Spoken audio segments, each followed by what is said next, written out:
Irwin, you are a gift to us tonight. Really, to come all the way from across the country with Judy, hours traveling, flight delayed, but here he is with us tonight. And it is a gift from Baba that you are here. And there's so much to say. Condensing it is really hard for me. So for those of you who may not know, Irwin, very young age, had a deep desire to know God. And once he heard of Meher Baba, he said, I have to go and meet him. So what obstacles you traversed to get yourself there? The first time, unfortunately, your brother couldn't go. We won't get into the details of that, although there are books you can read. So Irwin had the good fortune to meet Baba in 1960, then the next year, 61, then the next year, 62, for the East-West Gathering. And you would think in one's lifetime that that would be enough. And Irwin had a lot more to do, as Baba instructed him to go and share his experiences with as many people as he could. So till today, he's been doing that in book form. And I think what's most inspiring to me is he and his brother for years traveled around the world when the technology had just come out with film and audio simultaneously. At whatever cost, they didn't have much money, to get themselves anywhere they could, to hear the stories firsthand, not for themselves, but for prosperity, to document firsthand what people experience meeting Baba. And so hundreds and hundreds and hundreds of hours of film, from Australia to Europe to the Middle East. He went to Iran and interviewed the Prem Ashram boys who were by then adults. So all of this has been captured. And the LA Center with the archive committee, Charlie McReynolds, I have to acknowledge him, who hours a day he spends putting this together to be shown on YouTube for all of us. And then we think that's enough. How much more can you do? He decided to make a movie, a film of Meher Baba, to capture his, the footage of Baba bowing down to the mosque. And if you haven't seen it, my gosh, it's just an incredible movie. Baba's messages read out by Henry Kashauti, and these beautiful images of Baba. It's just so beautiful. 7 years it took you to do that, or more. And so many beautiful poems you have written, and the books and the recounting that you'll, if you want, you can see in the bookstore. So I just can't thank you enough for being with us, and it is a gift from Baba. And please give a warm round of applause in welcoming our dear Irwin Luck. Jai Baba. Jai.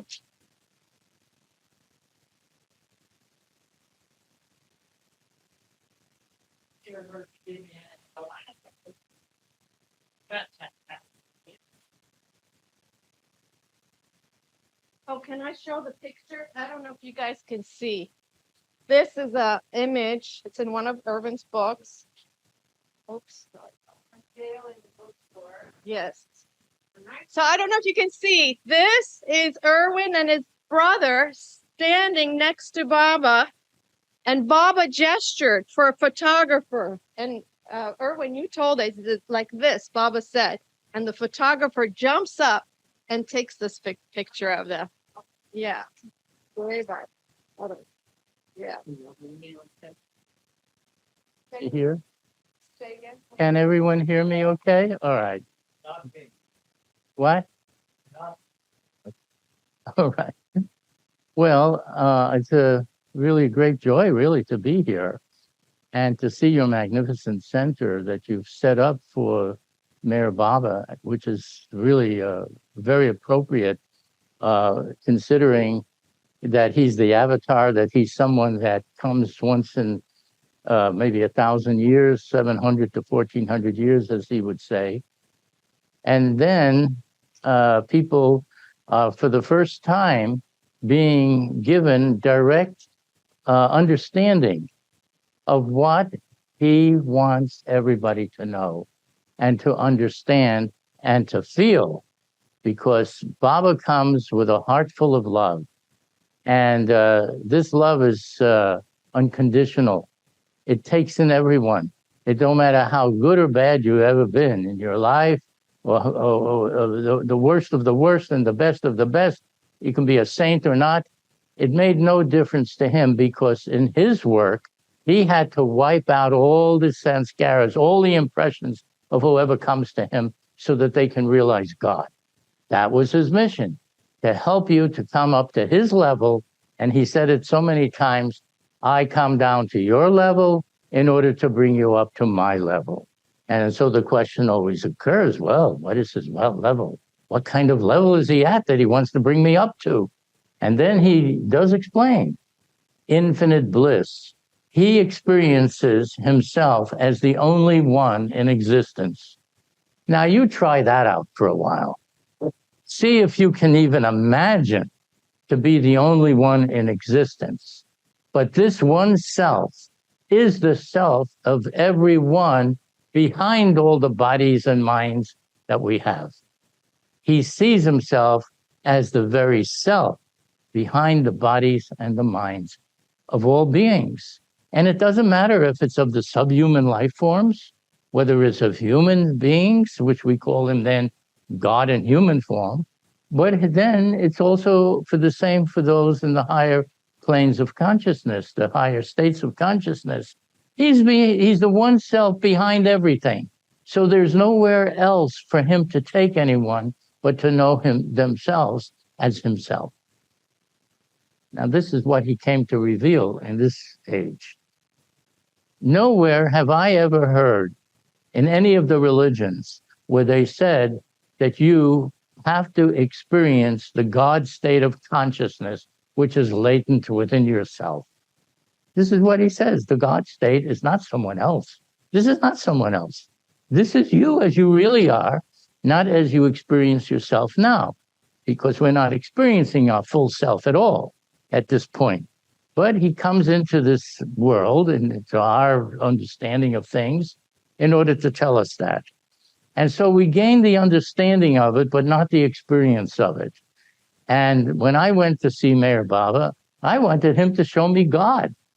I wanted to see this after all these ages and all the books that I've ever read and everything. They're all talking about God and the preaching about God and the telling everything about God. Let me see it already. I want to see what this is. You know, it's not enough to hear about it. You got to see it. And so as things turned out, I came to hear about the avatar, about Meher Baba. And it happened through my brother, Edward, who was not interested in any spiritual things. And at that time, he was pursuing a career in New York. So he went to New York to pursue his career. And it was very good, actually, when I saw him on the stage. But just the same, he goes into the library, the New York Public Library, a huge library. It had millions of books in it, no question about it. It had so many floors and it was a big library. And what does he do? He's looking for this book to help further his acting career.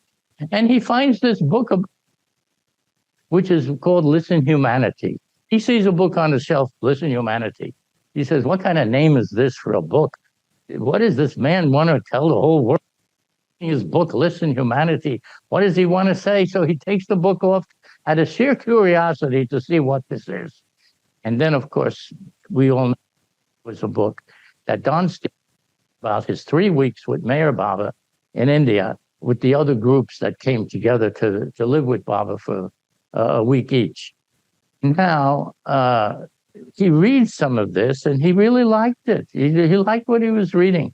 So he calls me up and he tells me, Irwin, I read this book about a master who lives in India, and he says he's God, and this is something you should know about and read about. Well, in those days, I was already having what I would say inner guidance. I won't go into that too much, but I was having it. It was for real for me. However, anybody may think and believe it, but that's what was happening. And then I thought, well, it's nice, that he found something, that he likes and believes in, and good for him. But I could not relate to what he was saying, because I felt I'm being inwardly guided. Who needs anything with anybody else? So now here's what happened. In this thought of inner guidance, I began to have a distinctive direction that I was given at that time to go to New York, because if I did, I'd gain a communication with God. So my dad was working with him, and he's the greatest materialist there is. He's a self-made man. He thinks that whatever he says or does is the correct thing. It's right. You couldn't argue with him about anything. So my father, I tell him, I said, I'm going to New York because I have to see what's going to happen when I go there. I didn't want to tell him what it was because I knew how he would think about this. So but he's very persistent. And my dad, and in spite of the fact of his attitudes that he had about things like this, he was also a very smart man.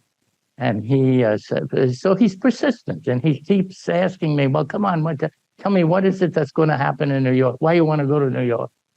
Finally, I thought, oh, well, I've got to tell him this. I said, I think if I go to New York, I feel that there's something that's going to happen where I gain a communication with God. To my father. And he listens to this. And to him, this is the most far out thing that you could possibly say. It's so impractical. What do you mean you're going to go to New York? He says, you think you'll go up into the mountains and you'll talk to God, and God will give you his commandments, and you'll come back down, and then you're going to tell everybody what happened, and you want to be a prophet for a living? This is the way he thought.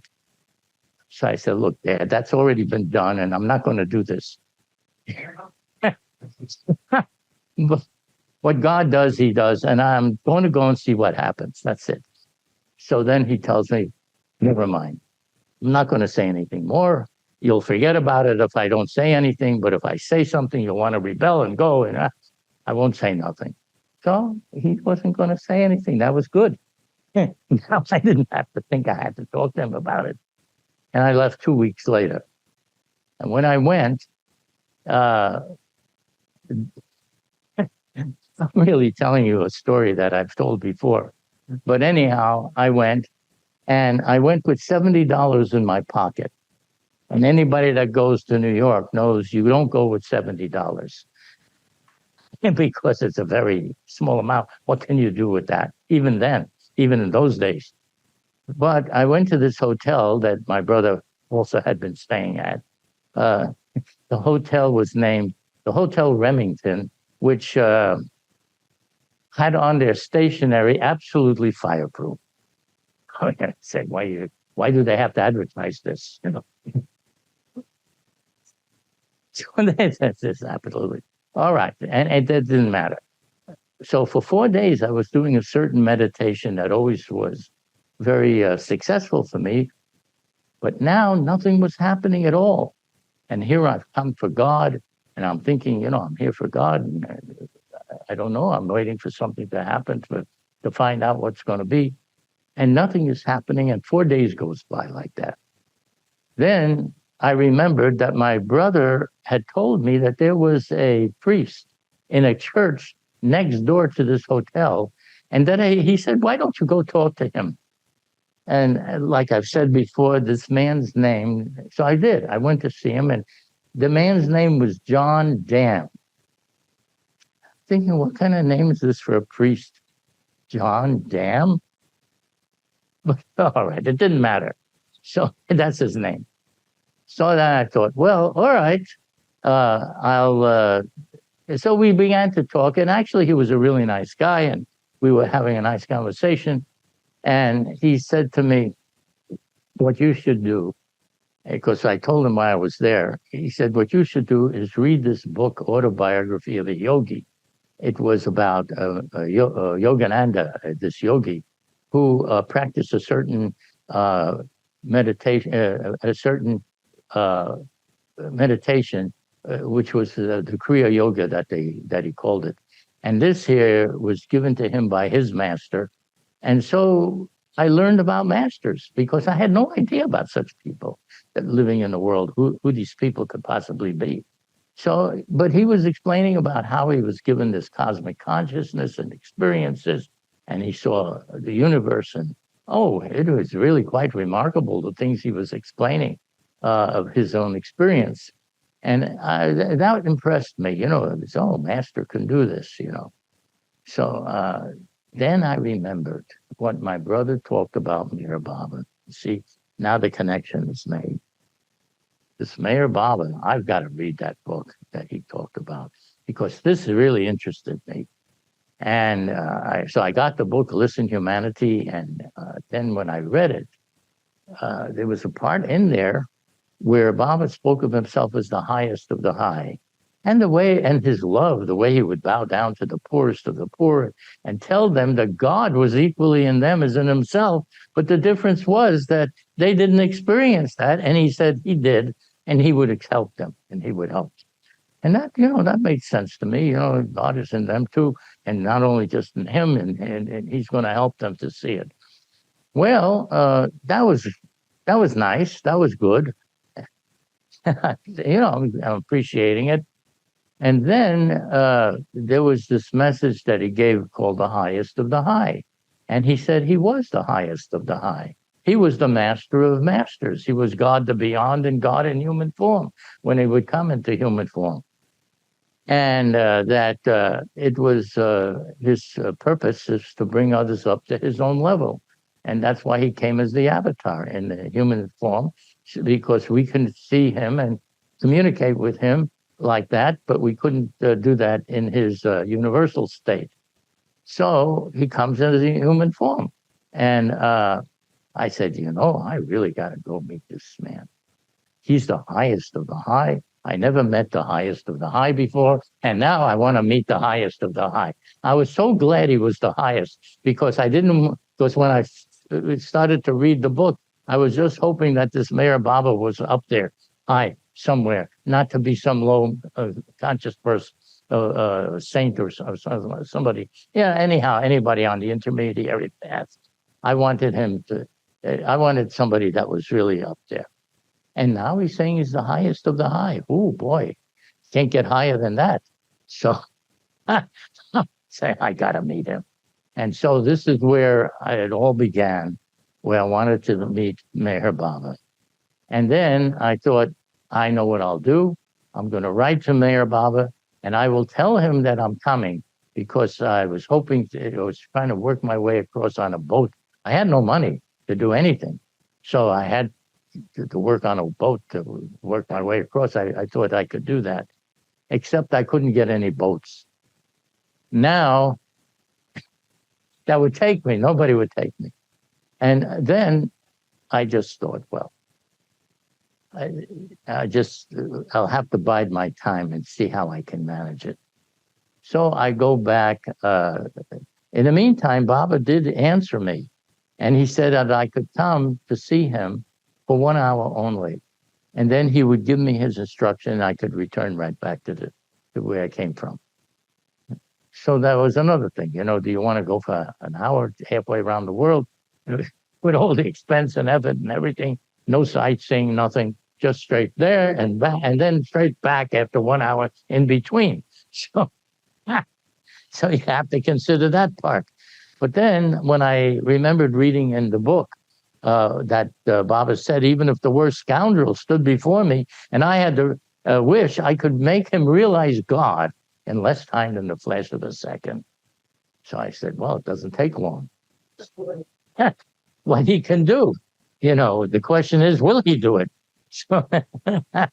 So anyhow, reading that, I put aside all question of time, and I just wanted to get there. But like I said, I couldn't just get there. I had no money to go, and there was no boats ships I could get on that I could work my way across, or nothing was working out. So I went back to Miami, and I was working there with my dad again. And this time, a letter comes from Monty. And Monty writes in this letter, she says that Meher Baba will soon be entering seclusion, during which time he will be there for about 6 months. And then when he enters seclusion for 6 months, during that time, he will receive no visitors or correspondence, except in an emergency, you could send a telegram. And that's what it said. Well, that did not go well with me, because when I thought that he's going to go into seclusion for 6 months, now it's another 6 months. It's already been 6 months. Oh, this is too much. Now I became desperate. And in desperation, I got the thought and the idea, because I wanted to really badly see him now.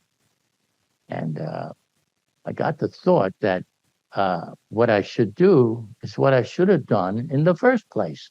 And I sat down and I wrote another letter to Baba.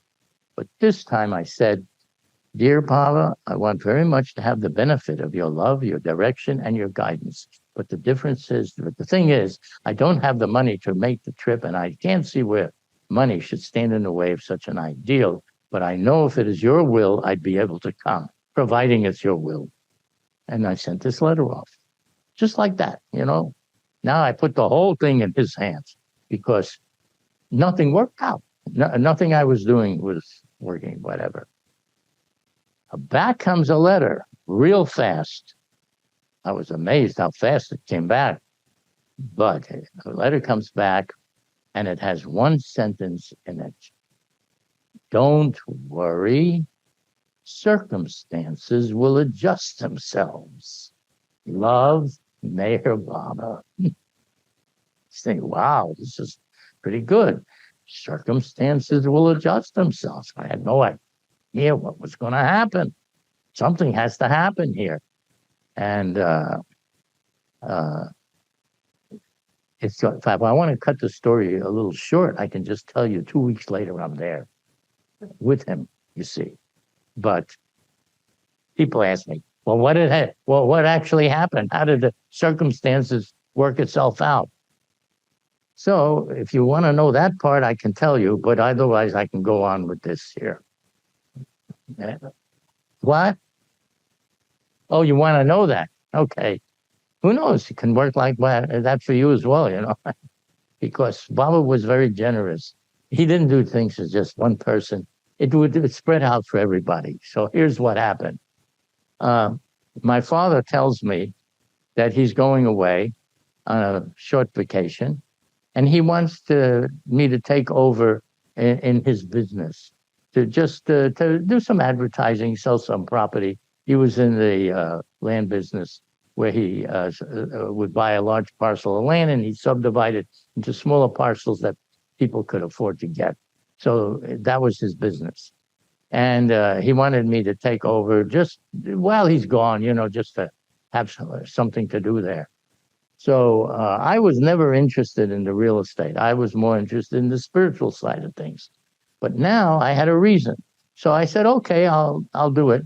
And I decided that if I'm going to do this, I got to put a big ad in the newspaper. We got to sell this thing out. I got to make some money here in order to be able to go to India, also with my brother.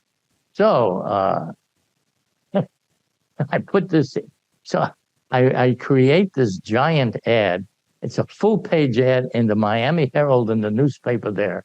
A full-page ad advertising this property for people to come and buy it. And then there would be a third-page ad going in on Sunday. You see, the first day is a Saturday and the second day is a Sunday. third day. So, and the rates on a third page ad is like double what it is on any other day.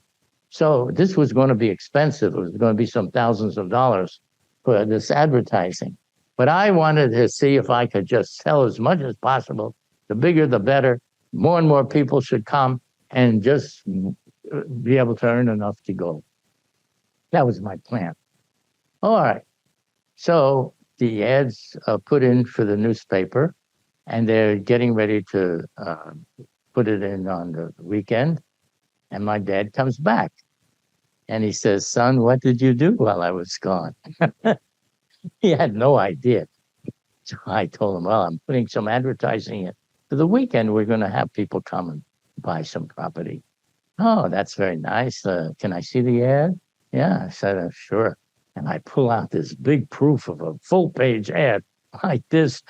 And he says, "What? This is thousands of dollars." So I said, "But there's another ad going on Sunday." And also, just in case, we want to have it, make sure. Well, he says, "I'm calling the newspaper. I'm canceling all these ads." So he calls up the newspaper, and they tell him, "Too late. The deadline is passed. The ads are going in." So this is the way I was going to make money to go to see Baba, you see. Anyhow, this is the way, the story. Now comes Saturday, and we have the salesmen are in the office, and there's a movie projectors of the property, and there's all the equipment, and there's even a policeman at the door to usher the people in. And, it was really quite a setup. And everything was all ready for people to come, and contracts, what they could sign and what they could buy and all of that. Now, it's Saturday, and it's 8:00. Everybody is now in place, and it's 9:00, and then it's 10:00. And we don't have anybody coming yet. 11:00. And then it's 12:00, and there's nobody, not even anybody shows up. To 1:00, 2:00, 3:00 in the afternoon. Finally, there was one woman that came in, and she said, "I can't even put down the whole deposit of $25, but I can put down $5. Will you accept that just so I can get something?" And I said, "Oh boy, yeah, we'll accept your $5, whatever you want to do. Just do whatever you want." And that was it for the entire day of Saturday, in which this big full-page ad, which is it's a miracle that nobody showed up. You see, and then you talk about a miracle happening, no one showed up. That was the miracle. So now comes Sunday. Now, and my father was not bad. He just that's the way it is. So Sunday comes, 8:00, 9:00, 10:00. Not one person. 11:00. It's about to hit 12:00, and I said, in my mind, I directed my thoughts straight to Meher Baba, and I said, "Baba, if you want me to come, you're going to have to do something right now. I need a miracle right now. You can't even wait. You have to do it right now." And then all of a sudden, I start to hear this rumbling sound, like a noise, a rumble. And it's getting louder and louder and louder. And it's coming towards the doors of the office where we were. And soon the salesmen that were waiting for people begin to hear it. And everybody is listening to the sound getting louder and louder and louder. And then suddenly, the doors of the office had these double doors. They swung open, and in comes a huge bunch of people. There was so many people, the whole place was filled up with people in no time at all, and everybody wanted to buy something. And this went on for 6 hours until 6:00, from 12 to 6. And for this time, people were calling on the telephone. "We can't come, but if you can send somebody over here, we want to get something." So I was going out to sign people up on contracts with going out where they were. And then the others were coming in, and it was a booming business done that day, booming. And then at 6 o'clock, everything stopped. Boom, just like you drop a curtain down, stop. Everything stopped. But there was a big amount of business done. A lot of money, not only to cover the ads, but to much more on top of that. So I said to my dad afterwards, I said, well, I guess we did pretty good today, because I'm thinking, I want to have this money now to go to India. And he says, I did some pretty good sales too, He's telling me what he did. Now, he was not to be outdone, you see. Anyhow, I said, okay, Jan, look, I want to go see Meher Baba. And that's what I would like to do. And I feel like I've earned enough of the money to go. And he says, oh, money was never the problem. I said, it wasn't. What was the problem? He says, it's the principle of the thing. If you going to India to see some man that says he's God, and you going out there just like that, and anybody could say anything, and you're going, how can you be taken in like this? I said, look, Dad, I'm not being taken in. If you knew more about what Meher Baba has said and done, you would probably think differently, but you don't know anything. So find out a few things, read something. So anyhow, he didn't want to do anything. And he's still the boss, But the one thing he did do, which made it legitimate for me, is that in what do they call it? In principle, he made me president of the company that was going to be where this land was, that was to be sold.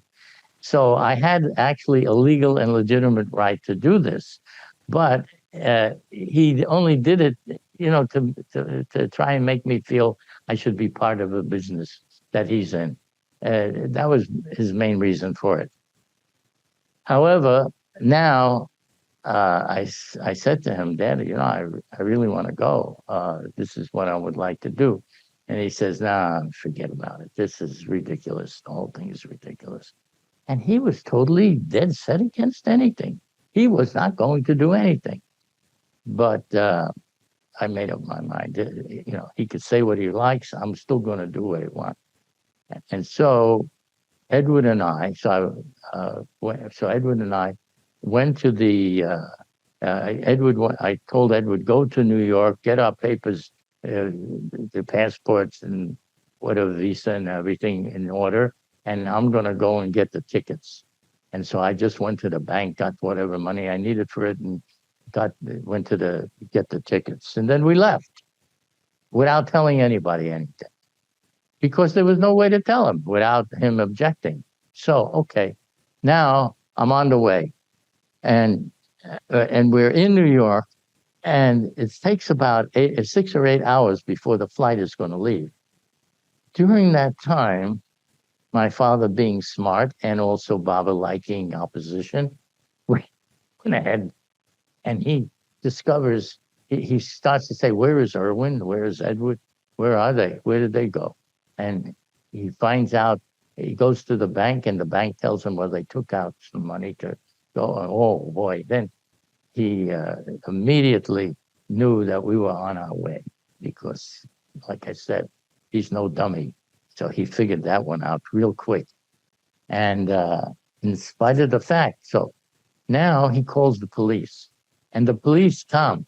Now the police are in the picture, and he tells them that there's a couple of men that have embezzled some money from the company, and that one of the men is aiding and contributing to the delinquency of a minor, which is supposed to be my brother, you see. Well, the police then come to the airport, and they're waiting for us. So they come there, and the police, they come and they say, okay, we're going to arrest you both, because you have to come to the police station. there's some charges against you. And so, well, we go to the police station, and this guy, this sergeant, is sitting there, and he's so mad about everything. He says, we got you. You thought you're getting away with things, and you're on. We got you. And he, for 15 minutes, is cursing us and blasting us, and how the judge is going to put us away for years because of what we did. So I didn't even know what he was talking about until he says, well, do you want to confess? So I said, why are we here? He didn't happen to say why we were there. He just assumed that we knew. So I told him, I said, we're going to India together. This is my brother, and my money is from my company, and I'm going to go there. And there's nothing wrong with that, is there? And he says, what do you mean that's your brother?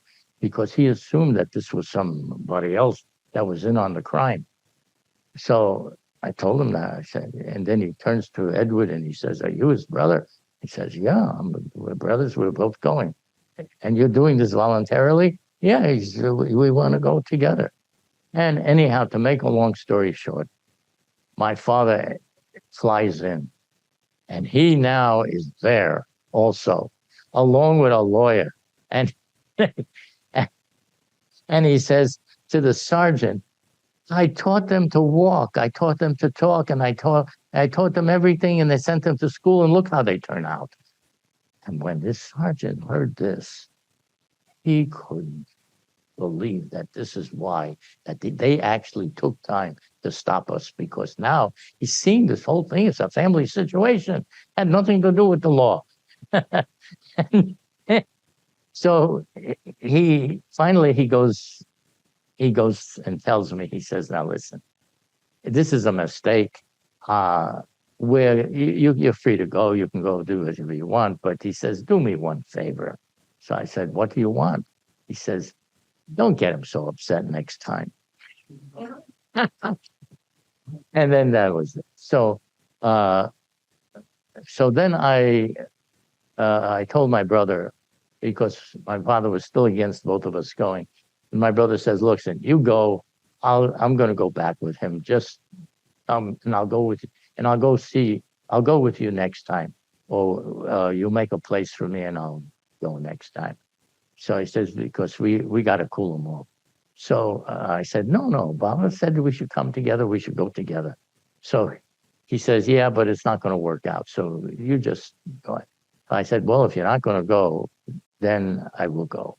But otherwise, we'll just find another way. But we didn't. So he wanted to go back, and he did. So I went to see Bob. Now, when I get there to see Baba, he is waiting for me.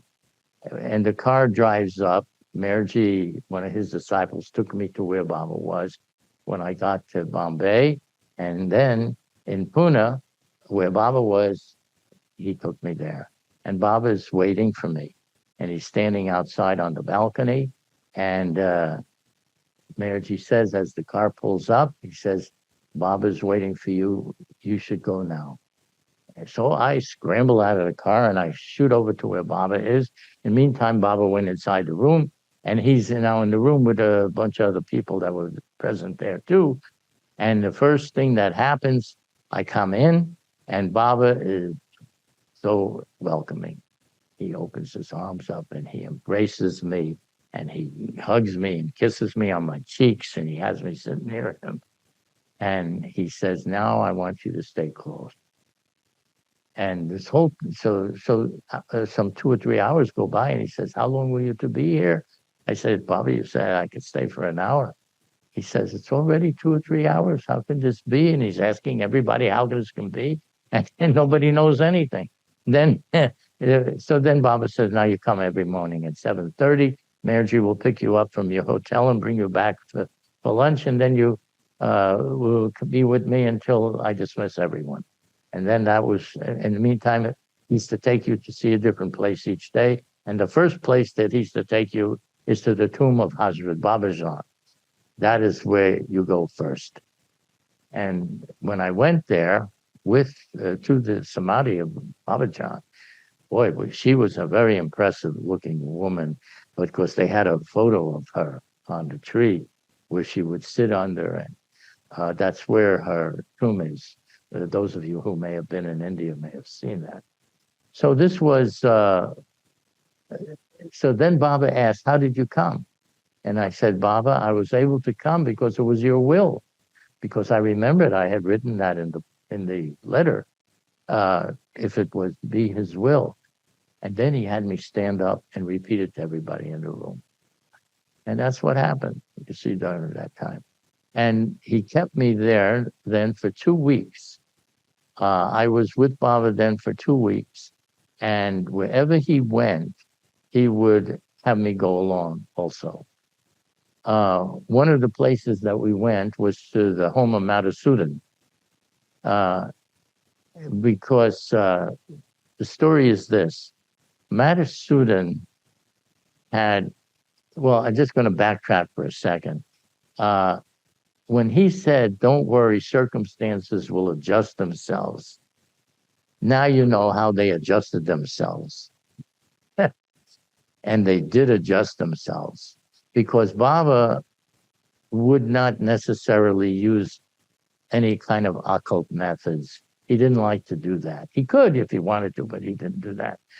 He liked to use the natural order of things, but he would work out the situation and circumstances which appeared very natural to yourself. And that's how he worked with people. You see, he works that way. From what I have seen with others as well, that's the way he works. So I just want to get to this part about Madhusudan. Madhusudan would sing ghazals to Baba, and Baba really loved his ghazals. And this was the heart's longing for God, that a person would be longing to see and to become one with the beloved, with God the beloved. And that was the theme of these ghazals. Well, he would sing to Baba, and Baba liked his singing very much. And then one day he said to Madhusudan that he would like to go and visit his home, his house. And Madhusudan said, no, Baba, this is not a good idea to come to my house. And Baba said, but that's what I would like. I'd like to come and see you, visit your house. And Madhusudan kept saying, no, Baba, don't come to my house. So Baba said, well, why not? Don't you want me to come? He said, well, my place is so tiny and so small, and you're like an elephant with all the people that come with you. There would be no room to fit everybody. So it's not a good idea to come to my house, because how would you fit everybody in? It wouldn't be good. And so Baba didn't say anything. He says, all right, whatever. Then afterwards, when Madhusudan left, he calls one of his disciples over and he says, I want you to call his wife. See, Baba always gets his way. You can't outfox the fox. But he's very nice. He's very tactful. So anyhow, he says to him, tell the wife that, ask the wife when they're going to have the next celebration in their home. And let me know what that is.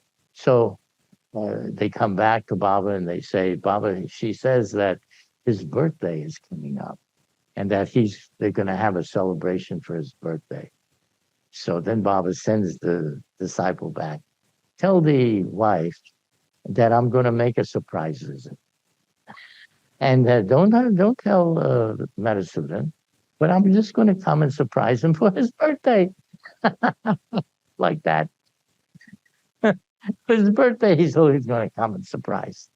And so does come. And that's when I came with Baba at that time to go up the stairs to where Madhusudan's apartment was. And you know what? There was a whole string of cars behind Baba as he goes, because so many people want to come with wherever he goes. But I was sitting in the car with Baba, And then when Baba went up to there, I was right there behind him. And we come into, and they had a chair for Baba and sat down in there. And now everybody came in, and guess what? There was enough room for everybody. Everybody fit for just fine. And then Madhusudan comes in. And boy, was he surprised. He was absolutely shocked. Baba had been there with us, waiting for him in his house. And Baba said, now sing to me. And he would sing his songs, sings his songs to him. So these are some of the things that happened at that time. There was a lot of other things that occurred too. At one point, when I was there with Baba in the morning part, because in the mornings, what would happen is that the mail would be read to Baba. That would come from all over the world, from different countries, people writing different things to him. And I couldn't understand all the letters except for those that were in English.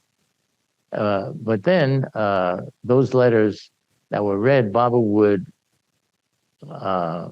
give a reply right away. He would reply, and Erich or whoever would write down the answers for the people writing. And then Baba would say not to send a certain letter at a certain time. Says, just wait until I tell you to send it. Because I felt that Baba really had a lot to do with these people first before they got the letter. So behind the scenes, he would work with them and help them. And then when they got it, it would mean everything. The timing would be perfect. That's the way it seemed to work. So I'm sitting there also, and the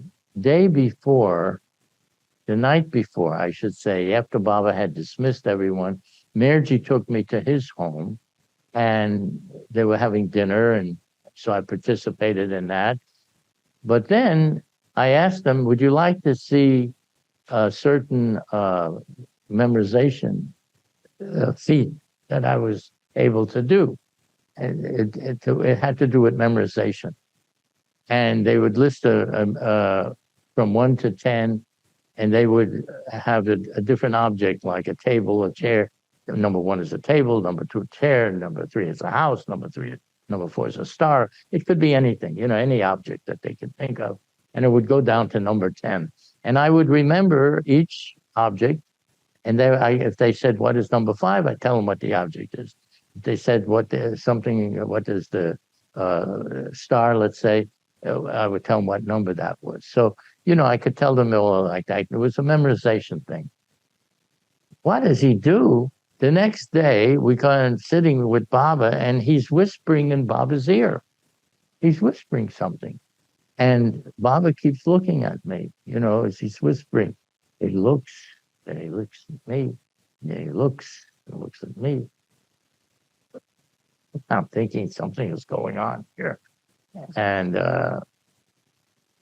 then Baba says, you did this memorization for them? Why don't you do it for me too? Now, my mind was not at all in a mindset to be doing anything at all for him, because I was sort of dazzled or bedazzled being with Baba, and my mind was only set on what I was looking with Baba and what thing. And now he wants me to do this. This was I thought, oh boy, I don't think I'm going to be able to do this very well, because my mind was just not set for that at the moment. But anyhow, I wasn't going to say no, so I said, okay. And so they recite the numbers 1 to 10 and with the objects in each thing. And now it was my turn to be able to tell them what the answers were. And I was making I was getting a bad score on this. I got yes, and yes, I could tell them this one and that one, and then I don't remember that one. You go to the next one. Oh, and by the time I was finished with this whole thing, about half of them were wrong and half were right. which was a real bad score for me. I considered that a terrible score. But then what happened, as soon as I finished, Baba starts to applaud, and he not only applauded with his hands, but with his feet also. He's applauding, and everybody is applauding. You think it was the greatest success. And I thought, Jesus, I don't know how they can like this, because this was not a very good score. But I guess it was just the fact that I did it, in spite of the fact that I didn't think I could do it, and I couldn't. But but anyhow, Baba was very pleased. He was very happy with the whole thing. And it reminded me of when people would sing for Baba. Sometimes you'd get a really bad singer. It sounds more like croaking than singing. And Baba would encourage the person to do. He was always, helping you to get better, to get better, to get better. And he had a very fine and loving way of presenting himself, because the thing wasn't the singing, it was what you're doing because he asked. And even the singer may have thought she wasn't no singer, that was good, but doing it anyhow just because he asked. And he appreciated that very much. And he was very happy that person would listen to him and obey him, in spite of the fact of how they thought about themselves.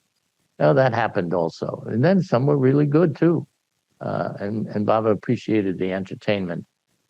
He was very human.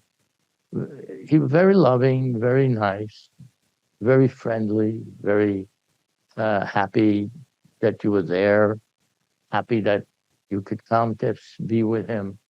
I mean, he was the kind of person that even if he never declared his divinity, you would really like him as a friend.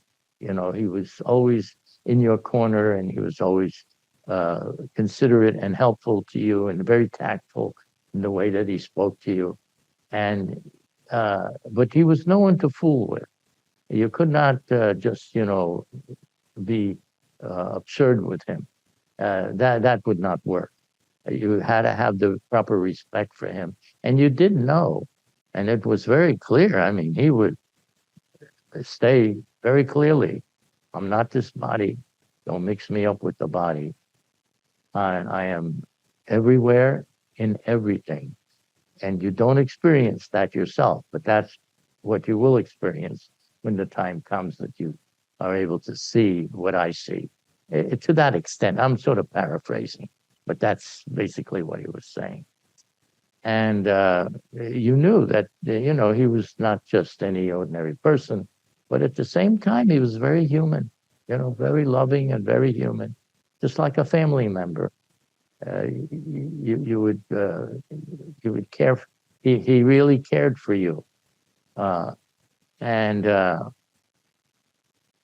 was very happy to be in that kind of a company.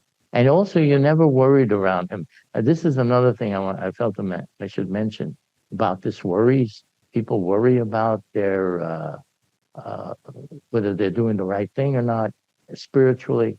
There was no such worry about that with him. He was he took away your worries. And he would tell you, "Don't worry, I will see to everything." And he did. Everything, meaning everything. Family, job, whatever it was, you're there with him now. That's what it was. If anybody has any question, go ahead and ask.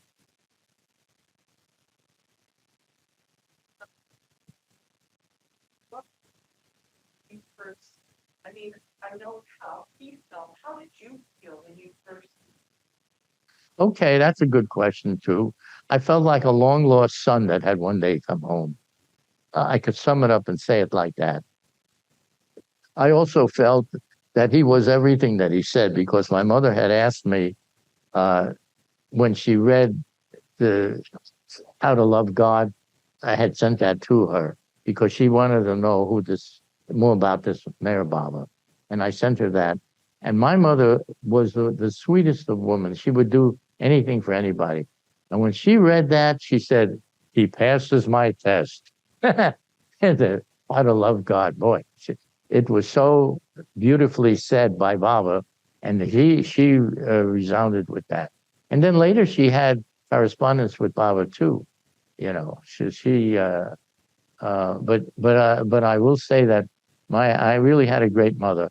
She was so sweet and so really loving, very considerate, and she had 4 boys and took care of us. Boy, right? She knew how to take care of us, and she did a good job. But that was how I felt about Baba when I first. So what I meant to say is that. She asked me that when you go to see Meher Baba, I want to know if he is all that you think he is beforehand. So I said, all right, I will tell you. But when I was there, I did send a message to her that Meher Baba was not only all that I had thought, but much more. That was my answer. And she liked that. So, Irwin, I know you were thinking of speaking about 1969. You hear of Baba dropping the body, and within days you were in Meherabad. Yes. Maybe you could share a little bit about that. Well, that was the first Amartithi. And it was a time when people were that had come to that event of being at going to the Samadhi, because Baba was placed in the Samadhi. And when I arrived, it was on the 7th day after he dropped his body. It was the day of his internment. And it was February 7th. And I was able to help cover Baba. See, Baba was lying in the Samadhi on a platform, the bottom of the box that he would be covered in. So the bottom was actually put under him. It was put on the bottom, and then he was lowered over that, put on top of that. And the box then was inverted like this to be placed over him. So I held one end of the rope, and Edward and I were on one end, and there were others that were holding the other end, and we were going to lower the box over Baba. Now, Baba looked very much like, I mean, you could see his face. He was wrapped in the cloths that you saw in the photos, but he was also, in my view, I felt he's left his body, you know, he's leaving his body behind, but people can come and feel the authority and the power of it, because Baba said that wherever his body is, that's where the power is. And so people come to that Samadhi and they get a lot of their bindings and their sanskaras, you might say, washed away, because that is the purpose of the Samadhi. People go and they get cleaned in that atmosphere, and they feel Baba's atmosphere. Now, Baba doesn't have to consciously be there, but what he's left there for everyone is he's already arranged it, and people benefit tremendously coming to the Samadhi of an avatar, and for perfect masters as well. So when I was there, for 4 days, it was so intoxicating. The atmosphere itself around it, I never felt such an intoxication like I did when I came there, and it lasted for 4 days like that. Now, people were feeling this. It was not like going to a funeral and you're so sad that somebody died. Like, it was not at all like that with Baba. At least for me and for those that I saw.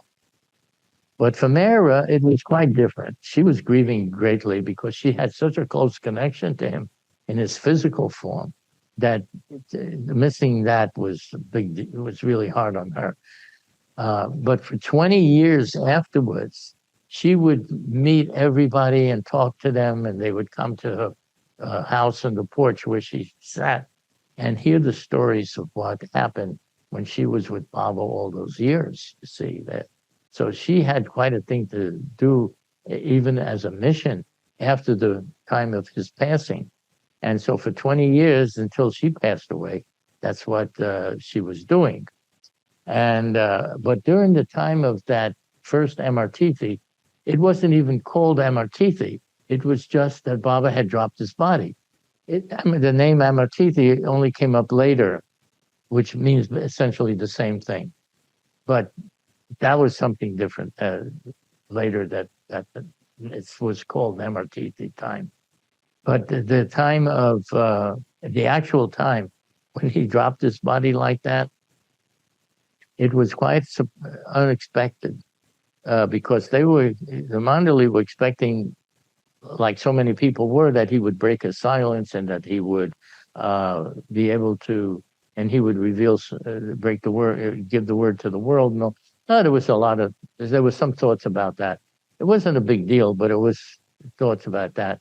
And somebody asked me, well, did he break his silence, you know, before he dropped his body? And my answer is, did you read the book God Speaks? God speaks. He broke his silence in so many ways, you can't even count the number of ways. Just the fact of hearing his name was already a breaking of the silence that you didn't know about the human form of God. You can say that. If you want to read the things that he said, like you do in the, I put this book in there, The Silent Master, Meher Baba. It's titled, but you can get it if you want it. But the thing is, in there's a certain section dealing with all the many different things he said about his silence. When the word of my love breaks out of its silence to speak in your hearts, telling you who I really am, then that is the word you have always been longing to hear. Then you will have the word. This is the word that you have always been longing to hear. I mean, it's obviously he's not going to give a talk. And he even went so far to say that if you expect me to speak, to give a talk, then you didn't understand the meaning of my silence. So this silence means a lot of other things, and it's quite deep in what it means by the breaking of the silence. And Baba explained that. See, he explained that. And he said so many other things about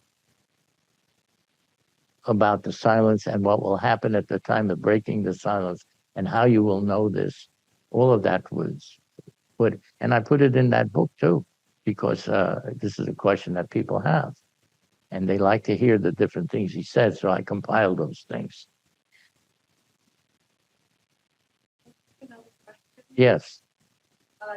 Did Meher Baba give you any, and your brother, any direction that you're able to stuff? Yes. When I was there on my first visit, he asked me, "Do you believe that I am the Avatar?" And I nodded yes. I said, I nodded yes. He went like this, "Speak up." So I said yes, and he said, "Are you ready to obey?" And I said yes, and then he said, "What if I ask you to eat food that you didn't like? Would you still do that?" So I said yes, I would do that. He said, "And if I asked you to walk about the streets of Ahmednagar here, the city, naked, are you ready for this too?" I said, "Well, yes, do whatever you said." Then he said, "And what if I wanted your head for me so that, because it would be important for some reason. Are you ready for that?" So now I was thinking, I'm going to say yes to everything. I don't care what it is. I'm not going to goof off on this. I'm not going to miss the beat on this. So I said yes. Who knows what you would do in circumstances, but I said yes. And then Mama just said, okay. And then he went on to other things he did. There was other things happening. But you asked if there was any things that he said. He gave many instructions. And some things were just simple things like he said, take a very clean shave every day. See, it was a simple thing, and also take a bath every day. I was not so much concerned with myself that way to do this here, continue, every day like that. But because he said so, no, I do it like that. So now I'm as clean as a whistle, and I'm also shaving clean. You get me like that. I'm not going to grow a beard in this life. What else? Anybody else want to say something else?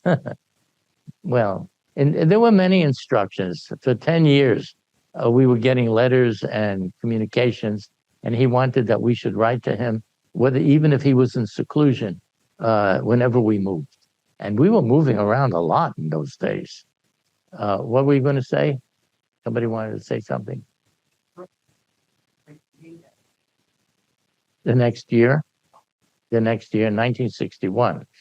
I met him in 1960, and then we both escaped our father in 1961. And when I say escaped, I'm not kidding, because we were always trying to be ready to go and see Baba whenever was possible, whenever he would call. And so in 1961, there was a letter that came from Mani, and she said that Baba would be seeing his lovers, and you could come for 1 hour within any. Let's see, how did she put it? That you could come. That Baba would be seeing his lovers for 2 weeks, or 3 weeks. I think it was 3 weeks, and you could come for any one day in that 3 weeks for 1 hour, and you could see Baba then, but not. And because this was for such a short time, it was not particularly for people coming from long distances from the West. And she also said, Baba said that if it interfered with family harmony, you shouldn't come. And if it interfered with your job, you shouldn't come. And if it interfered with your finances, you need not come, because the time would be so short, and like that. So somehow, okay. So what happened was, we get this letter, and now we have the opportunity of going to see Baba, but it's for a brief time, and there's all these conditions. So one of the conditions was that if it interfered with family harmony, you shouldn't come. You see, so I wanted to test my father. So we're having dinner one night, and I say to him, Dad, if I ever were to plan to go to see Meher Baba again, would you try to stop us like you did last time? He said, well, son, I'm very glad that you're asking me this here. And of course, my answer is that I absolutely would try to stop you. I would stop you. And I said, and what would you do? Would you call the police again? And he says, no, I don't think I need to do that, but I would have you committed. So I'm thinking, how can I tell him anything? I wanted to really tell him that I was planning to go. Now I think so. So my father, being as smart as he is, he says, "Do you have any plans to do anything?" I said, "Well, Father, I'll certainly, when the time comes, I will probably most likely have to tell you everything. But I think that it's better that I ask you how you feel now." So now I knew. I sure knew. And then I said to my brother Edward, I said, there's no way in the world we can tell him anything. He's going to try and stop us again, and we'll never get there. So, but then you see there were Baba's orders also, if it interfered with family harmony. That was the first thing. Is there going to be? Now, what would you say? What are you going to say? Interfered with family harmony. So my brother says, what? What is that? There's no problem with that. There's no harmony. There's no family.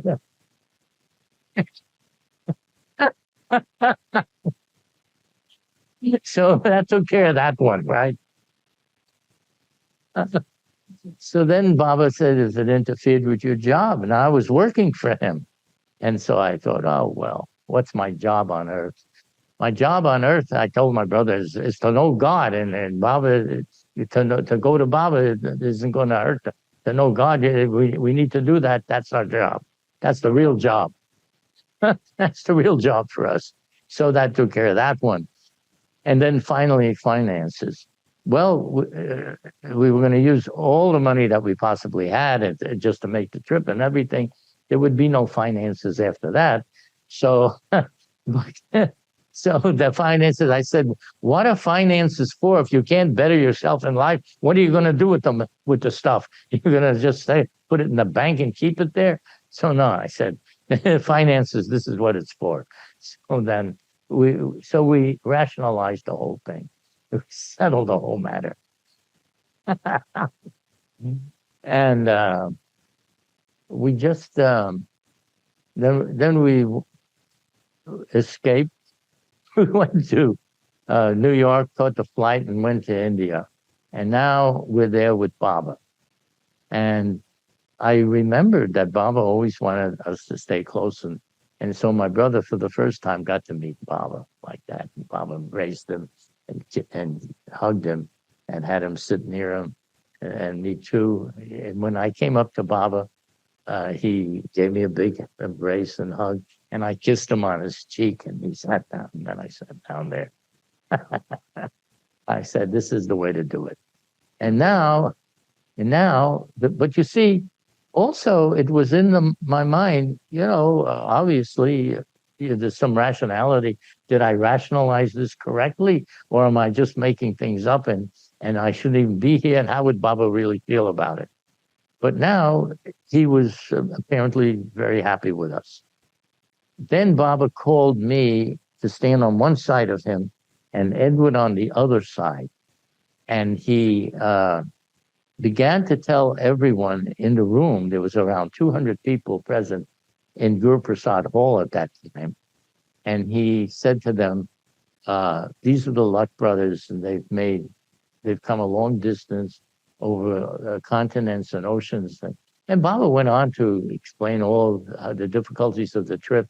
And he said that such love must be rewarded. He kept saying this. And he was telling everybody that such love must be rewarded.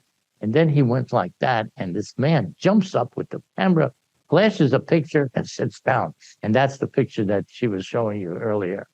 You see, that's the way it happened. So we were very happy to, and felt that we made the right decision. You see, that was it. This was not we didn't rationalize it. Baba was very glad that we found a way to break through to come and see him. Now, an interesting thing happened. There was a girl that wrote to Baba, and this letter was read out because this girl had written to Baba asking if it's all right for her to go because her parents were very opposed to her going, and that she wanted to know if Baba, whether she should go because she didn't want to hurt her parents' feelings, but at the same time, she wanted to go and wanted to know from Baba what she should do. So this was interesting. So Baba just went like this, said, why did she write? Why didn't she just come? You see? Why is she writing? Now I have to take into consideration her parents, and I have to take her into consideration. I have to take everybody into consideration. Had she just come, she would be here.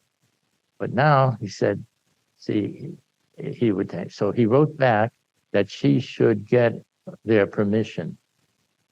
And by her love for them, that they would then begin to love him.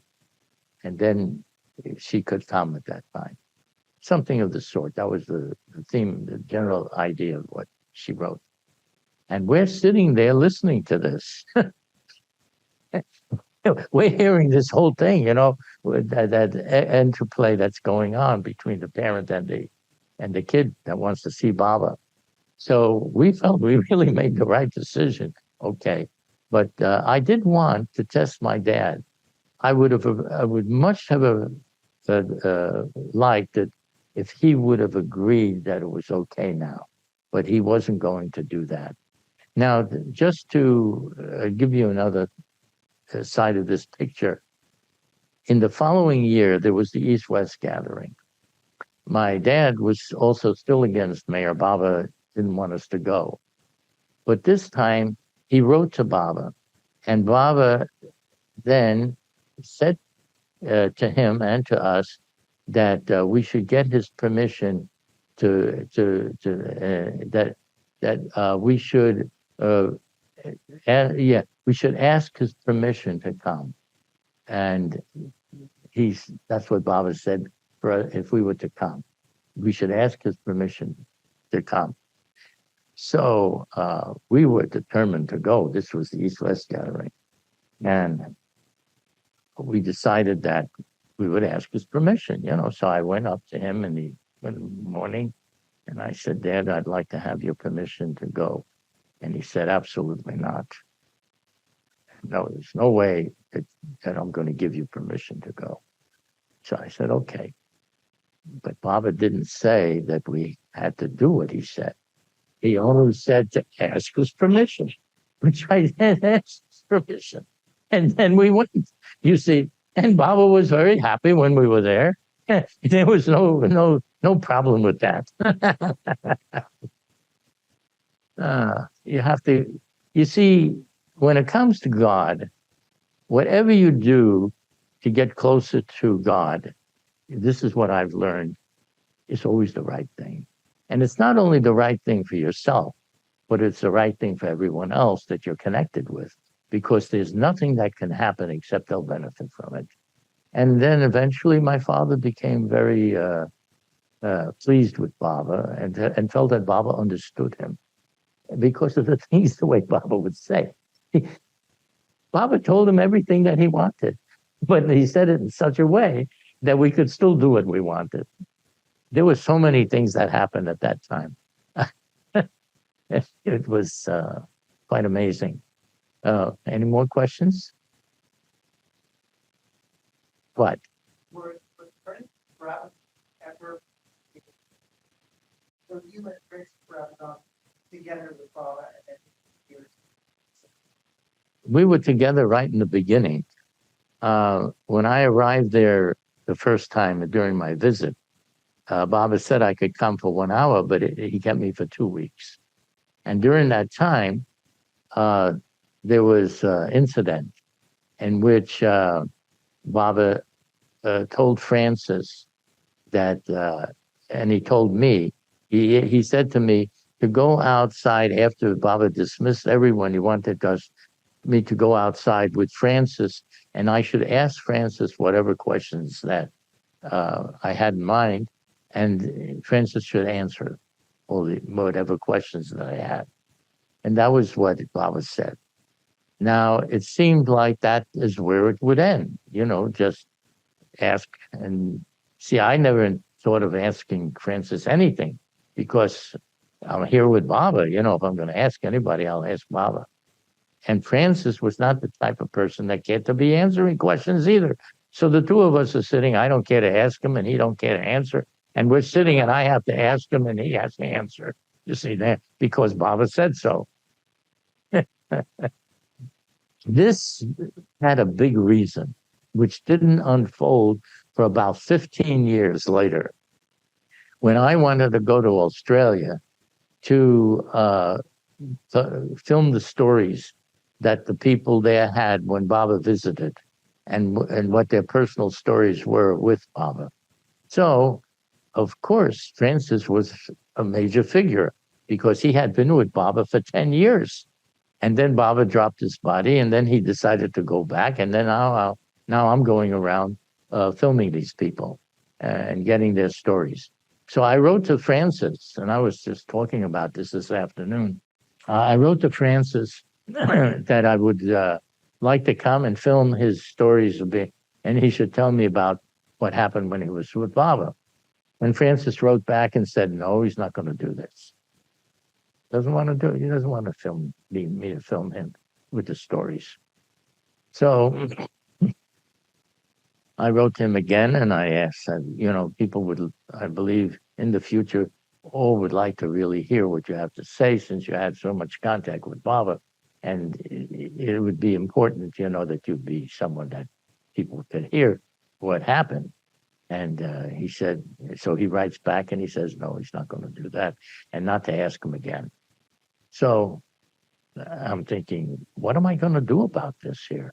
He is definitely someone that should be interviewed because he was with Baba for 10 years. He's one of the major figures. So then I'm thinking to Baba, what should be done? Is this somebody that you would like me to film or not? It's up to you. So then I remembered something. All of a sudden, the memory comes back.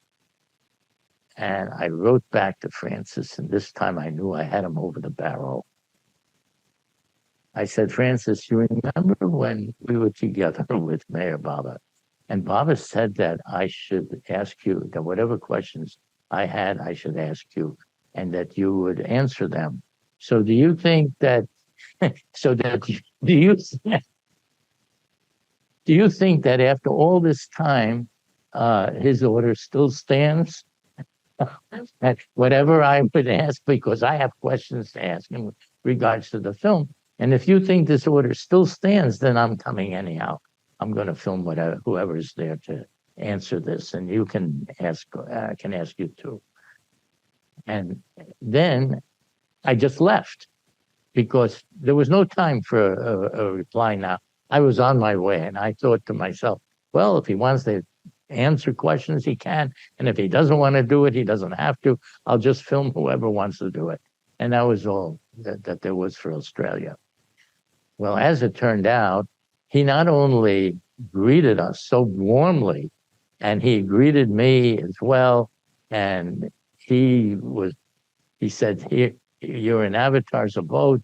Here's where Baba's home is. And this is what it was built for him. And he says, you should ask me whatever you like about the house and about this and that. And then he said, will it be all right if you ask me these questions? I said, yes, it's very good. It is perfect. It's perfectly all right. Because that was the whole point of everything. And then because it was also Christmas, all these other people were coming. And I was filming so many people at that time. But we did a big film of Francis also. And he was very cooperative, and he just couldn't have been better cooperative at the time when we were there. And so it happened like that.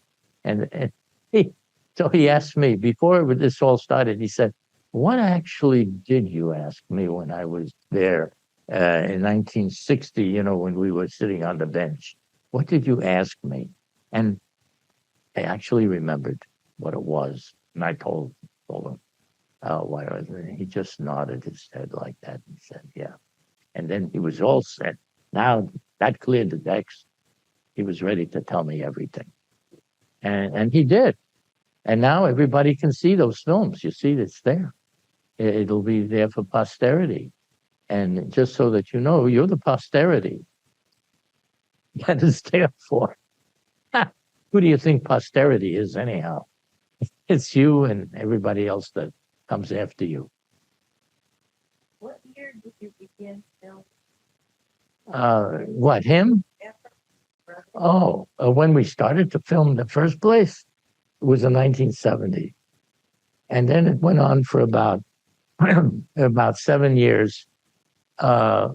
We made many trips, various trips throughout that time. And I went with people that joined me to be helpful with the filming. They were my film team. and we went everywhere, and we ate with the people that we filmed, and we were in their homes, and we stayed there. We didn't have much money to do all the filming, but we had enough when everybody was assisting with it, and we could live we could be staying in the homes of the people we were going to be filming, and we ate with them, and it was like a family. Even though we didn't know them from before, I mean, everybody was new, but I had the opportunity of actually hearing the incredible tales that these people told about their experiences with Meher Baba. That was really amazing time for all of us. And, it was a really great time, those travels. And there was a lot of really extraordinary things that happened, so miraculous things. I'll just tell you one of them. We were going from India to Pakistan to film the people in Pakistan from India after we had toured India. Now, when we arrived in Pakistan, at the customs, they don't allow any film equipment or anybody at that time, during their emergencies that they called it, to do any filming, bring any film equipment into Pakistan. So we're at the airport there, and we arrived, and now we come we have to check in at the customs, and the guy says, that the custom agent says, "Oh, no. You can't bring any of this in. We're not allowing this here. You have film equipment. What are you going to do?" I said, "Well, we're going to film some people in Pakistan here that tell us good stories about their lives." So he says, no. We don't allow it. This is not allowed. So now I do the one thing that I always do when there's a problem, and especially if it's a Baba project. I talked to Baba. I said, "Baba, they're not allowing us in here. How are we going to film these people? They have to tell their stories. And so you need to do something." All of a sudden, we see this guy comes. This man was like Mr. Authority.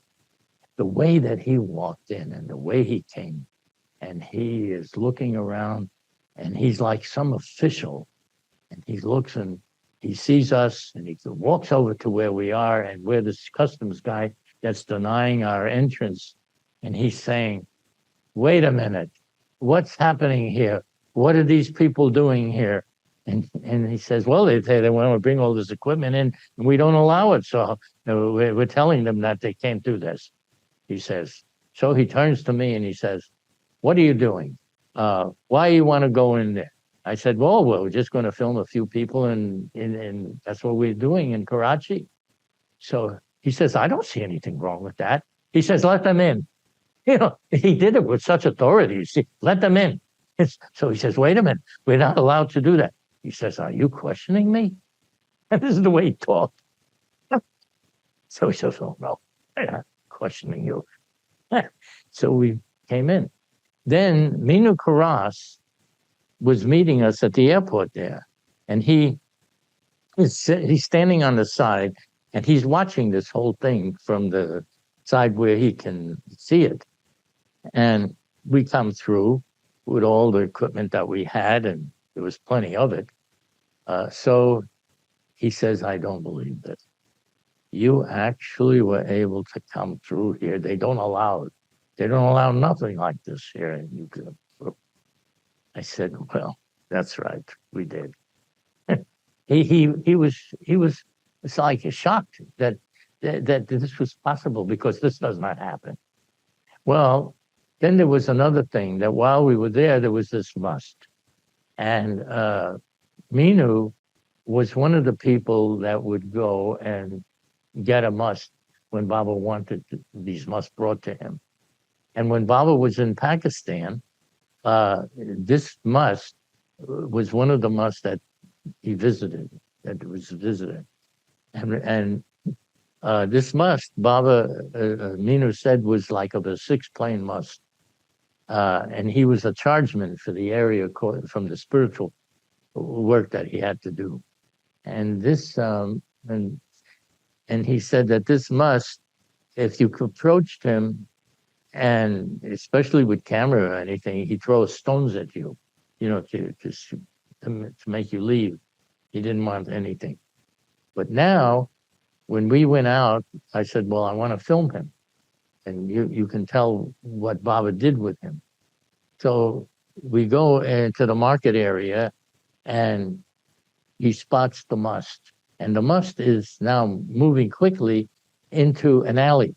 So we go into the alley, and he says, and the must, he says to the must that these from the U.S., they want to come and film you for Meher Baba. And the must is as gentle as you can be. And he just was so cooperative. And Meher says, I never seen him like this. He does not do like that, but he's doing it now, and he's being very cooperative. And my brother, the way that he was also using his camera, was going practically into the face of the must himself, like this. I thought even I thought that's a little too close, But the must just allowed him to do. And then Meno later said, that must is dressed with rags, but now he looked clean and he was dressed nicely for what he is. And he just allowed everything to be done. Because I felt that Baba just arranges what he wants. And this was a very important project for his lovers in the present and the future. So there was many instances like that where amazing things would happen. When we had to go into Australia, there was another thing. In Australia, they also are very, very careful about whoever comes in, especially if you're coming in with film equipment. So we're at the airport now. We arrived in Australia, and we're at the airport, and I see that they have these custom agents in different cubicles, like tables that you can put your things on, and they inspect everything. Well, but the way they had arranged it is that there's a line of people, and then there's one customs man that points to which table, which person you're to go to, where they're going to inspect you. And I thought, oh boy, how are we going to get through here? So I said, Baba, please take care of this here. So as our turn came, and we have all these wagons with boxes of all kinds of equipment and whatnot, and we're pushing the boxes, and the customs man says to me, he says, now you go straight. So we go straight. Going straight means you go through the doors and you're outside. There was no, he didn't assign us to anybody. He just said, go straight. No, going straight means that you go straight outside. That's how we got through there. But this is not normal because everybody had to go to some place to get their bags inspected. Everything had to be inspected normally.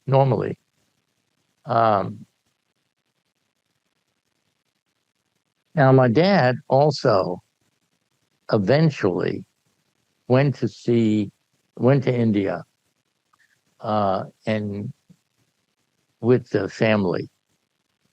He finally was ready to do that, and he accused me that he never met Meher Baba because of me. I said, did you forget that you didn't want us to go? And did you forget that part?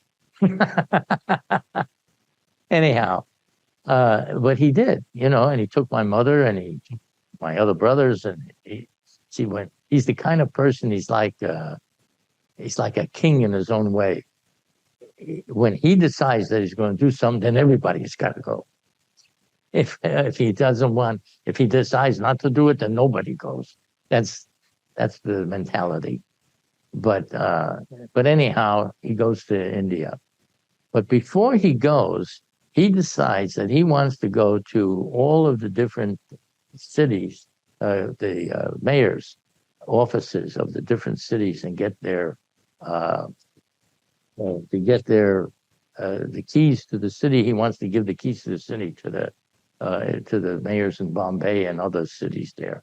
So he's going to be a goodwill ambassador. That's what he wanted to do. And then he would also go to Meherabad, and he would meet all the disciples and whoever else. Well, at the same time, I was delivering a huge box, which was a wooden box with slots in it for all the tapes. These tapes were like 67 reels of 7-inch reel tapes with 4 tracks on a reel. And this was a lot of the work that we had done, the audio portion of it, so that the trust would have this big box of tapes for their archives. And I was delivering that, so we had this. And it was in a huge box and was like really big. And it was constructed of wood, but the box was in refrigerator cardboard. And now we put this on the custom agent's counter, and he says, "What's this?" I said, "This is a tape that's for Meher Baba." He says, "Oh, well, we're going to have to open up this, and we're going to have to take a look at this." And I said, no, you can't do that because it's so difficult to wrap all this up. You can't, and we have to do that. No, we have to wrap it again. It's going to be too much trouble. We can't do that. He says, no, you're going to have to do that. We have to see what it is and see if there's any duties to be paid and all of that. He's going on with this. So I'm thinking again, how are we going to manage this? So I think, okay. I say, "Do you know who that man is?" So he says, "What?" I said, "That man there." I'm pointing to my father. He says, "No, I don't know." I said, "You don't know that this is the goodwill ambassador from the United States to deliver the keys to the cities from America to India? You don't know this?" I'm dramatizing what's going on. So he says, "No, I didn't hear anything about that." I said, "Well, you don't want to disturb him because the mayor here and the other officials will not like that. They're going to want to know who it is that's creating any difficulty for the goodwill ambassador." Yes. So he says, "Oh, wait 1 minute," like as if I'm going somewhere. He says, "Wait 1 minute." And he goes over to the chief of the customs agents, the one that runs it, and he's talking to him, and this chief, if you took a look, he really looked like a chief. He would stand with his chin up, and he would walk with a walking stick behind him, and he would come and this was Mr. Authority in the customs side of the India, Air India. So he comes up and he says, "Can I help you?" I said, "Yes, you certainly can. We're going through here, and we would want to just be able to go to our destination." So he says, "Well, all you need to do is put this box that you have and other things, whatever there is, on the counter, and they'll open it and they'll see it. And there may not even be much duty, who knows? So if you do that." So I said, "Listen, I don't think you understand who this is that's here. Do you know who this is?" He says, "What do you mean?" He says, I tell him, "This is the goodwill ambassador. He's come from the United States. He has the keys to the city for U.S. to bring to India. And you don't know about this here? What's the matter with you? How come you don't know this?" He says, well, I haven't heard anything about this. Do you have any documentation or papers or something? And I said, well, of course.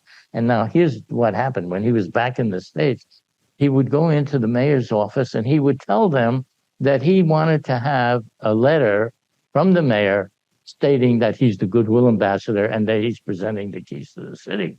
So the secretary that we came into that particular office from Miami, she says, "Oh, wait a minute, the mayor is not here. He can't do this." So I said, so he says, "No, it's okay. Yeah, I'll dictate the letter and you can just write it up like that." She said, "But hey, but he's not here to sign it." So then I chimed in and I said, "Well, you can sign it because the secretary often signs for the boss." So she does it. My father actually dictates his own letter of introduction and the mayor is not even there to sign anything, and he's made this whole thing up, and they give him the keys to the city, and then he's able to leave. This is the way things work. It works in our family, you see. This is how it works. But this is all worked out by Baba ahead of time, I'm sure. Otherwise, I don't see how this could happen. So now we got this. So he went to the other mayor offices and did the same thing. Anyhow, now he's got all these keys. And the guy, we give him the letters and he goes to the side, and all the customs men begin to circle around him like a football team. They circle around him and they all talking and they looking at these letters and everything. And he comes back over to me and he says, "Do you actually have keys?" I said, "Well, of course we have the keys." And I pull out the box, he give him one of the box. My father says to my mother, "Show him the box." Says, hardly a goodwill ambassador would talk like that, but he does. That's the way he talks. So he takes the box, and I take the box, and then I just gently open it up like this. This is Miami, 4 million people. Click. Then we take the next one. This is Miami Beach, 2 million people. Click. And this is the way I'm doing it. I'm making it as dramatic as I can. And then finally, this is Dade County, 24 million people, 16 cities. Click. I go like that. And he says, "Do me a favor." He asked me. I said, "What favor do you want?"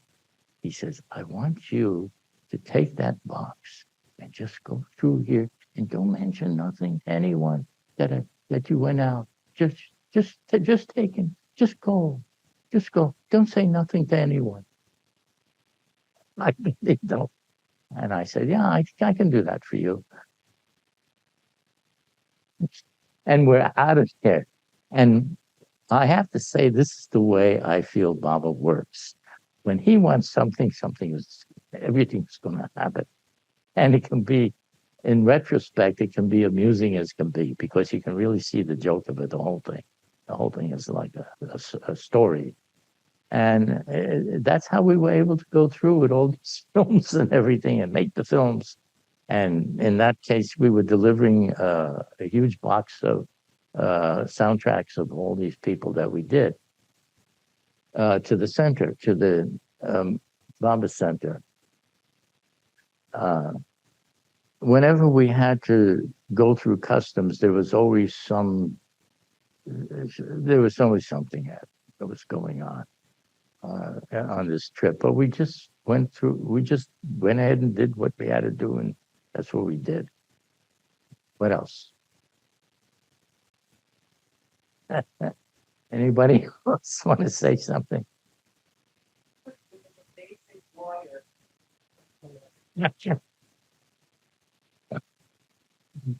Baba said he caught me in the nick of time, so there you have it. Yeah. What were your experiences in Iran when you went there in 1976? Was that right? Yes, it must have been about then. I went to Iran and filmed Esfandiya Veseli, who had also wonderful experiences with Baba. And one of the things that happened with Esfandiya, you see, I also filmed so many of the other people that were in the Prem Ashram. And you'll be able to see all their stories and what they said during those periods of time. But now, just to get back to him, Esfandiya Veseli was wanting to see Baba in 1962 when Baba held the East-West gathering, and he didn't have money to go, and so he wrote to Baba that he wanted to come very badly to see him because he was in the Prem Ashram also as one of the boys, and Baba gave him some divine experiences, which he was having right till the end of his life. And he said that he wanted to go and see Baba, but he didn't have the means to make the trip, and he wanted to know what Baba would say that he should do. So Baba wrote back to him and asked him what he does for a living. And he said he has a grove where he has trees, and in the trees he sells the fruit, and that's how he makes his living. So Baba said that he should now go through the rows of trees, and he should talk to the trees and tell them that he wants to go to see Baba, the avatar, and that they have to produce a lot of fruit, bumper fruit crop for him to be able to sell to be able to go. And he wants that the trees should now produce this fruit for him. This is what Baba told him. So he goes and he's going through the rows of trees and he's talking to the trees that this is what they have to do. And then he said that year when the fruits were ready to be harvested, it was a terrible year because there was such a famine. I don't know, it's not called a famine, it's like a what? Drought. Yes, a drought. That there was such a drought that none of the farmers were getting fruit from their trees. It was a terrible drought that was going on. But his trees were like bumper crops.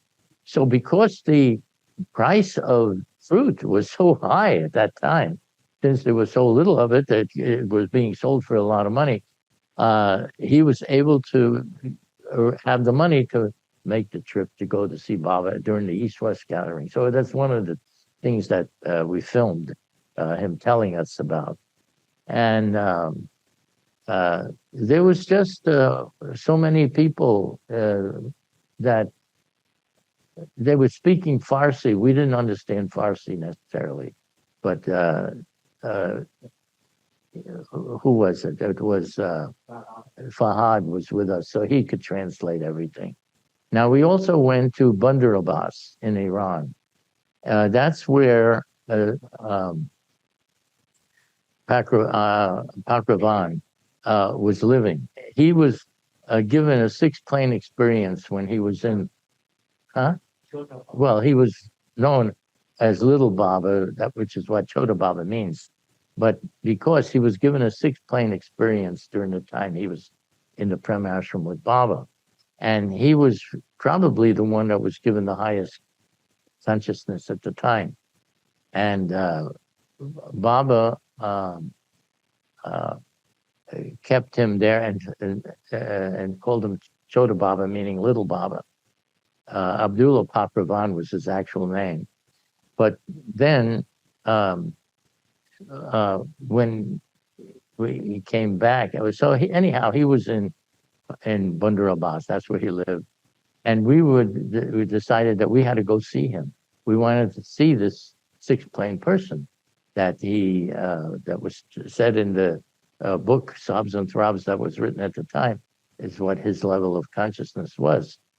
So, so we were really looking forward to that. So we went to Bandar Abbas, and they said that he doesn't allow any filming of himself at this time, because he was also the head of the Iranian Red Cross at the time.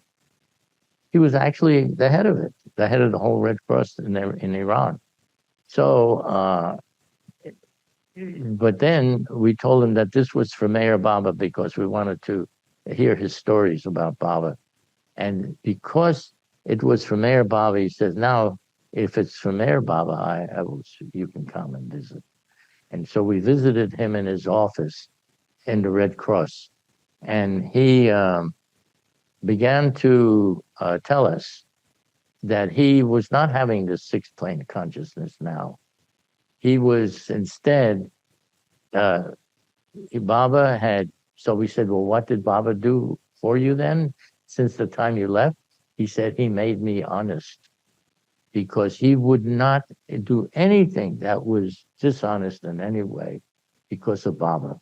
And he said that he would, that he was now married and he had children and he was living on a very normal life. But he said that now, when Baba would to ever give him back that experience again, he would have it. But for now, he was experiencing to be honest. And that's how it was, in a nutshell. But we have those films, actually, of him telling the whole story. I'm sure I left out a whole lot because I don't remember everything. Next. His wife was one of the pioneers of women's movement in Iran. She became eventually Holly. Is she a Baba lover too? Well, I guess anybody did it without that was not With him, would become one. Yeah. the whole thing was exiled in 1941 when they took him to Bangalore. They had to bury him in a dinghy, They what? in a little boat Yeah. to the ship, to the British ship, and there were no chairs worthy of the king to sit on. So somebody said, we need a good chair for the king. And somebody said, we can only find it in Abdullah Pakr Mountain.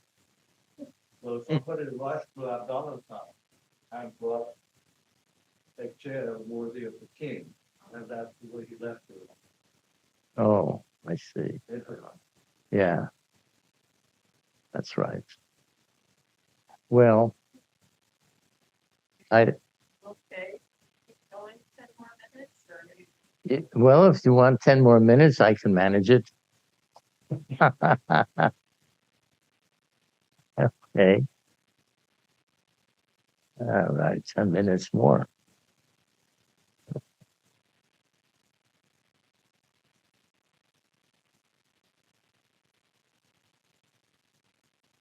One of the things that I've been talking about, which I feel is really important, is the experience that Bob himself has, to which he wants to raise our consciousness to. Baba, when he came into the world, did not come in to be God, and you think that God is someone up there, but it does not have much to do with your own experience. It's someone to be worshipped, to be thought of, even to be loved. But at the same time, the connection is not really where it is in essence your own self. Now, under Baba, that was changed. He wanted people to know that the God state of consciousness was a state of consciousness that is latent in each person, and that eventually it is your destiny to experience the state of consciousness that is the God state.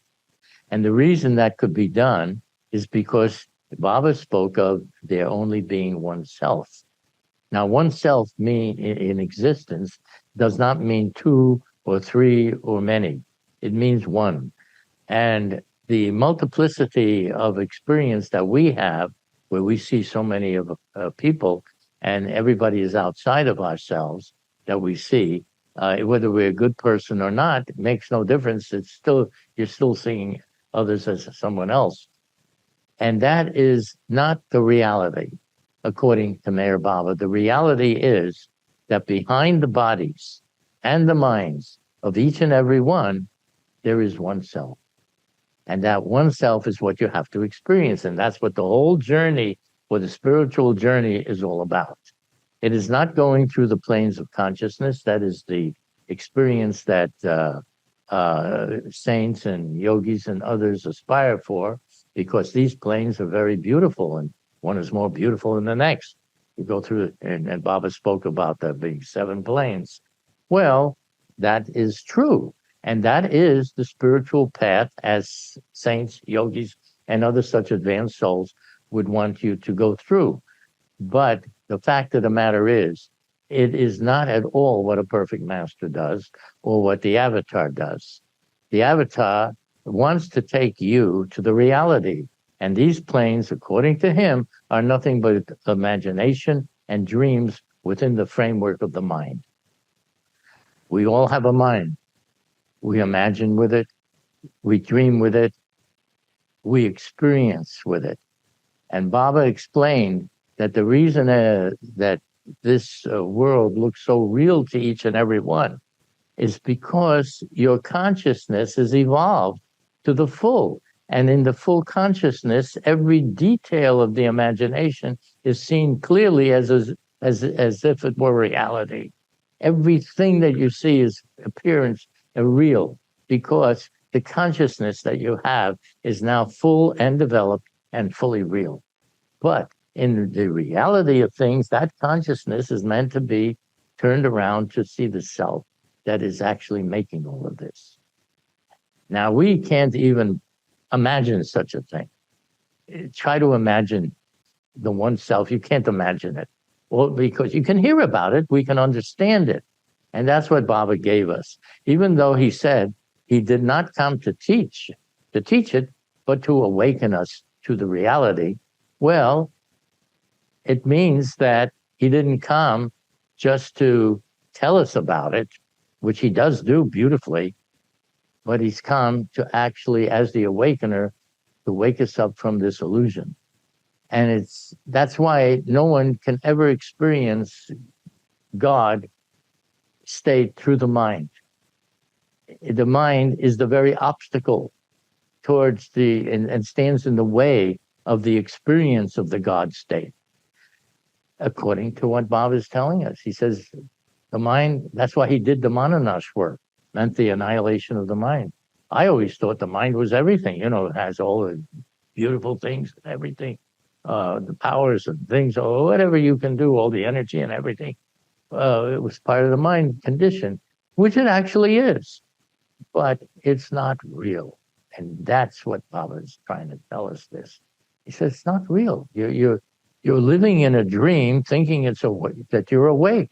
He says the dream is not real. You think that the dream is real because that's what you see, but it's not real. And when you see what I'm talking about, as Baba would say, then you'll see that what I told you is the truth. You have to be woke up from that. And if you stick to the avatar, that's what's eventually going to happen. You're going to get woke up into the reality. And waking up is not the same as doing meditation or contemplation or concentration or any of the other disciplines that saints and yogis and such persons would do, because they themselves have yet to achieve the self-realized state. But the people that are in the God state, they know what and how the mind is created and what has to be done to free you from all the impressions that you've acquired over the ages. And we've been around a long, long time, all of us. This is not the first life that you've ever lived. And Baba is explaining this to us. We have a problem with memory. We can't remember past lives. And for that reason, it seems like you never were anywhere before. or that you will ever be anywhere after you leave your perishable body. But the fact is that you've been around forever and you will continue to be around forever. Everyone is immortal, but their bodies are not. Bodies only have a short span of time. And when you can't, and when you're finished with one body that doesn't work anymore, you go and take another birth and another birth and another birth until you no longer have to come back anymore because you're finished with all the births. You're done with it. It's like they say, I'm tired of all this. I've been around the block so many times, it's enough already. And enough is enough, and then you get ready for the real thing, and you get drawn to a perfect master who actually show you the real thing. And this has been going on like this for ages. By the way, it's nothing new. This is going on forever. This has always been going on. But if you're hearing it for the first time, it sounds like the first time that you're knowing about it. And so it's new, it's new, but there's nothing new about it. And having said all of that, I'm finished.